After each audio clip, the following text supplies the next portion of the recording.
Good morning, everyone. My name is Given Ng, and I am a business intelligence analyst within the Shopee COO office. Today, I will be presenting our 2026 executive planning briefing, navigating global macro dynamics. As a business intelligence analyst, my role is to support the design of business metrics and translate complex data into actionable insights for our commercial team. In this session, we will explore how shifting macroeconomic indicators, fiscal policies, and trade barriers impact Shopee's bottom line, and how we can use behavioral economics to maintain our competitive edge. So I'll begin with task 1, which is the macroeconomy and understanding the business cycle. To start, we must understand the macro pulse of the markets we operate in. We track three primary indicators: GDP, inflation, and unemployment. GDP represents the total value of production. Growth in key markets like Indonesia or Vietnam directly correlates to the spending power of our users. Inflation is a critical risk as rising price levels increase our logistics and fleet costs while squeezing consumer discretionary income. Finally, unemployment levels dictate the size of our ecosystem. While higher unemployment might increase our pool of sellers looking for side income, it ultimately reduces our buyer pool. Next, we move on to task 2, which is aggregate demand and aggregate supply analysis. In 2025, Singapore's government implemented personal tax rebates, which acted as an expansionary fiscal stimulus. So in this slide, we see the short run effects of that, and that is that the rebate increased disposable income, which shifts the aggregate demand curve from AD0 to AD1. This moved the economy from point A to point B, resulting in a higher real GDP and a surge in transaction volume for Shopee. However, we must be wary of the long run effect. As price levels rose, wage demands followed, shifting our short run aggregate supply leftwards from SRAS 0 to SRAS 1. The economy settled at point C, returning to the natural level of output but at a permanently higher price level. For the COO office, this means we must now plan for higher operational overhead in the Singapore market. Next, we move on to task 3, which is the tariffs and trade wars. So, with the recent US tariffs, it will impact cross border electronics, which is a core segment for Shopee's global expansion.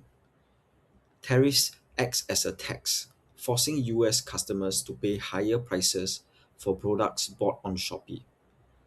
So this intervention reduces market efficiency and harms US manufacturing consumers. So to analyze the impact of recent US trade policy on our cross-border electronics segment, we look at the supply and demand model on the left.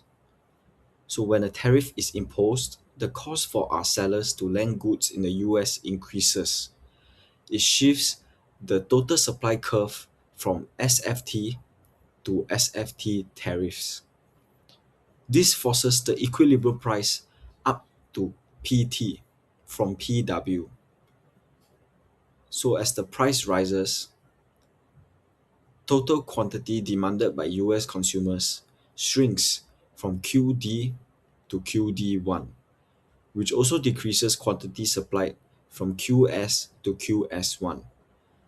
So as you can see from the graph, the new amount imported is significantly smaller than the original amount imported.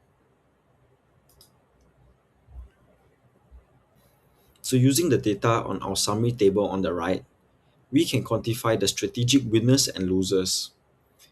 The winners are domestic producers and government. The US domestic producers gain surplus as they can now charge higher prices, and the government will gain revenue through tariffs. And the losers are consumers who lose surplus due to higher prices, and Shopee, who loses transaction volume. The economy also suffers a deadweight loss of areas F and I, which is economic value that is simply lost to inefficiency. Peer-reviewed research confirms that almost 100% of these costs are passed to consumers. Therefore, our strategic pivot must be towards local-to-local fulfillment to bypass these cross-border wedges. So what are the strategic implications for Shopee? Number one, the gross merchandise volume risk.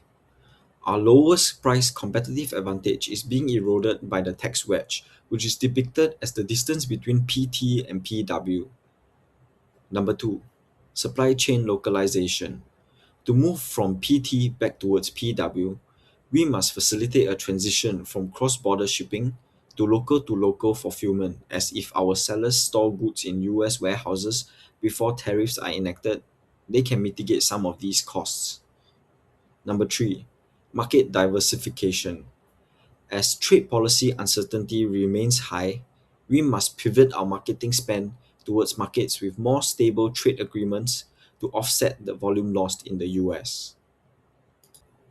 Finally, we will look at task 4, which is behavioral economics.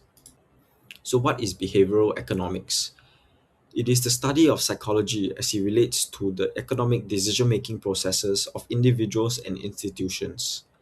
Unlike classical economics, which assumes humans are rational utility maximizers, behavioral economics acknowledges that we are often biased, emotional, and influenced by how information is presented to us.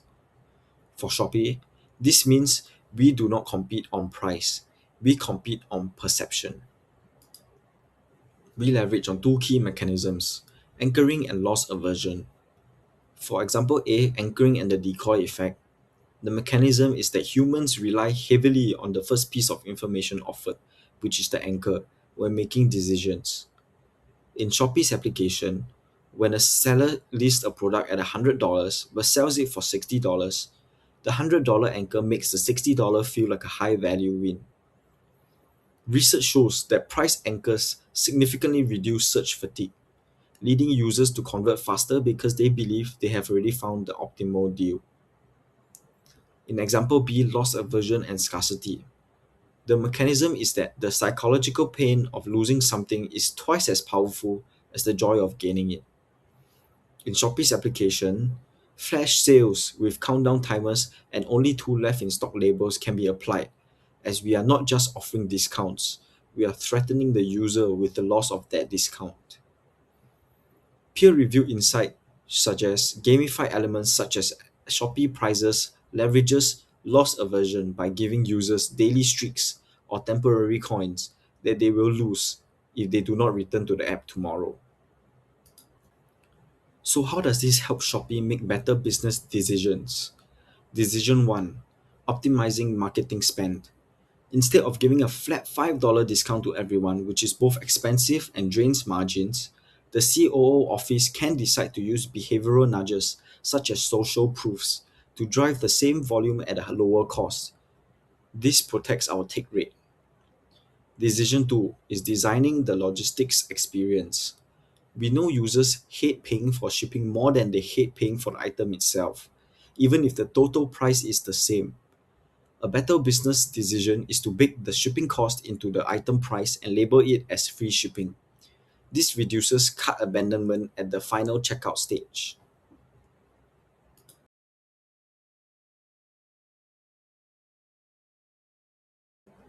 In conclusion, by understanding these macro dynamics, we can proactively refine our strategies, optimize our processes, and drive growth.